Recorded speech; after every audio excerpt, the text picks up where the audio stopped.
Marcos, capítulo de número 2. Evangelho de Jesus, que escreveu o evangelista Marcos, capítulo de número 2. Evangelho de Jesus, que escreveu o evangelista Marcos, capítulo de número 2, a partir do versículo 1. Quem achou diz amém. Amém. Alguns dias depois, entrou outra vez em Cafarnaum e soube-se que estava em casa. E logo se ajuntaram tantos que nem ainda nos lugares junto à porta cabiam, e anunciava-lhes a palavra. E vieram ter com ele, conduzindo um paralítico trazido por quatro. E não podendo aproximar-se por causa da multidão, descobriram o telhado onde estava. Fazendo um buraco, baixaram o leito em que jazia o paralítico. E Jesus, vendo-lhes a fé, disse ao paralítico: Filho, perdoado estão os teus pecados. Versículo 9. Qual é mais fácil dizer ao paralítico: estão perdoados os teus pecados, ou dizer-lhe: levanta-te, toma o teu leito e anda? Ora, para que saibais que o Filho do Homem tem na terra poder para perdoar pecados, disse ao paralítico: a ti te digo, levanta-te, toma o teu leito e vai para a tua casa. E levantou-se e, tomando logo o leito, saiu em presença de todos, de sorte que todos se admiraram e glorificavam a Deus, dizendo: nunca tal vimos. Que o Espírito de Deus continue falando ao nosso coração essa noite, amém? O tema dos irmãos, que é Hebreus capítulo 10 e versículo 39, que fala concernente a não retroceder, mas perseverar com fé. Fala comigo assim: olha, eu quero perseverar com fé e não retroceder, em nome de Jesus, amém? O texto que nós acabamos de ler fala de um homem enfermo que foi levado até Jesus por 4 homens. Quantos homens? 4 homens que se depararam com uma multidão que atrapalhava a entrada da porta, mas eles não retrocederam. Diz a Bíblia que foram pelo telhado, subiram, escalaram ali e desceram o homem pelo telhado.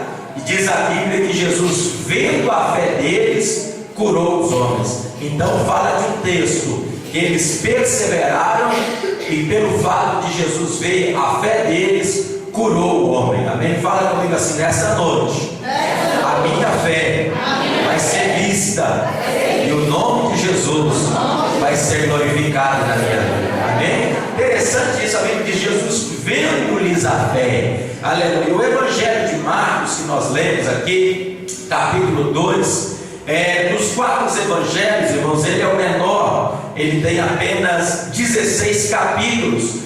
E Marcos registra dos milagres que Jesus fez, ele registra muitos detalhes. E é interessante que a maioria dos evangelhos começa narrando o nascimento de Jesus, o crescimento, a genealogia, muitas coisas assim. Mas Marcos, ele já foi entrando logo com os milagres. Ele já começa narrando de primeira o batismo de Jesus, a vinda de João. Ele diz que João veio batizando, pregando e fazendo a obra do Senhor. E João veio anunciando que veria o Messias. Ele disse assim: olha, eu venho batizando com água, mas o que vem após mim é mais poderoso do que eu, e ele vai vos batizar com Espírito Santo e com fogo, aleluia.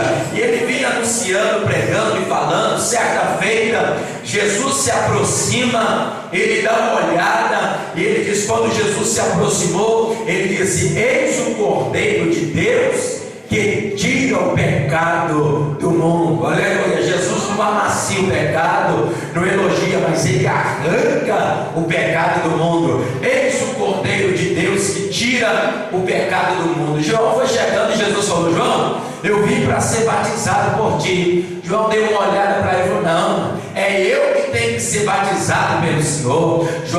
Jesus disse para ele: não, João, é para que se cumpra toda a justiça. E Jesus é imergido nas águas batismais do Rio Jordão, e diz a Bíblia que quando Jesus é imergido, o céu se abre, o Espírito Santo desce em forma corpórea de uma pomba e repousa sobre ele e permanece sobre ele. Aleluia! Quando ele é batizado, que ele sai dali, diz a Bíblia que o Espírito Santo levou Jesus para o deserto. Fala comigo: o Espírito levou Jesus para o deserto.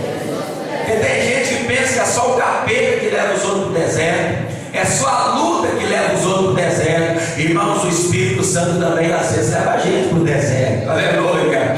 Deus também às vezes permite a gente passar pelo deserto. Só que o interessante é que Ele põe a gente no deserto, mas Ele vai conosco. Aleluia!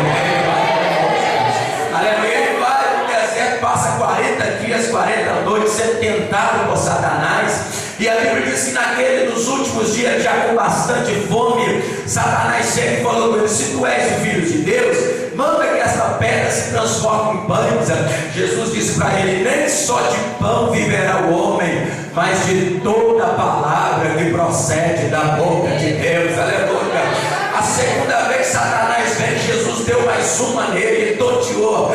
Na terceira ele veio mais uma vez e Jesus deu um nocaute. Aleluia! Ele cai por terra. Aleluia! E a vitória foi nossa mais uma vez. Diz a Bíblia que quando Jesus vence Satanás no deserto, veio os anjos que serviram ele. Por isso eu te falo, meu irmão, vence essa luta, persevere em vencer essa luta com fé, porque depois da luta a vitória vem, e os anjos de Deus vêm trazendo para nós, aleluia, a vitória da parte do Senhor. Os anjos vêm servindo logo após Jesus vencer essas vitórias. Diz a Bíblia que ele entra em Cafarnaum. Quando ele entra, Marcos registra isso, que ele entra em Cafarnaum. Quando ele entra em Cafarnaum, ele entra no templo e começa a pregar, e as pessoas olharam para ele e viram que ele pregava com autoridade e não como os escribas. Eles olharam e falaram: rapaz, engraçado, ele não prega igual os escribas, não, ele prega com autoridade. Aleluia! Que autoridade?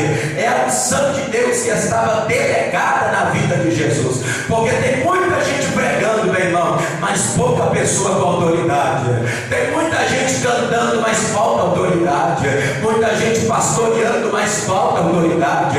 Tem muita gente regendo, mas falta autoridade. Tem muita gente fazendo muita coisa na obra de Deus, mas tem faltado autoridade. Mas nesta noite eu creio que Deus já tem derramado esta autoridade sobre as nossas vidas.